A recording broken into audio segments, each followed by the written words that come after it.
Apabila simpan emas, hakikatnya kekayaan ada di tangan kita sendiri.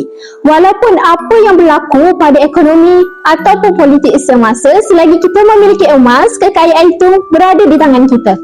Nilai emas berdiri dengan sendirinya tanpa perlu jaminan oleh sesiapa pun. Berbeza kalau kita simpan duit kertas, nilai duit kertas bukan pada kertasnya. Bayangkan duit kertas RM50 kalau dipotong dua, adakah ia masih bernilai?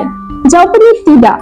Nilainya boleh menjadi kosong dan tidak bernilai sebagaimana duit shilling RM1 satu ketika dahulu yang tidak laku lagi pada sekarang ini. Nilai duit kertas bergantung kepada jaminan sesebuah kerajaan selagi mana ekonomi dan politik sesebuah kerajaan itu dalam keadaan yang baik dan stabil.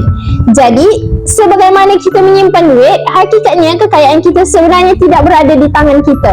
Duit kertas tidak mampu untuk menyimpan nilai sebagaimana kita menyimpan emas yang mana nilainya dipegang kukuh oleh berat dan keturunannya sendiri.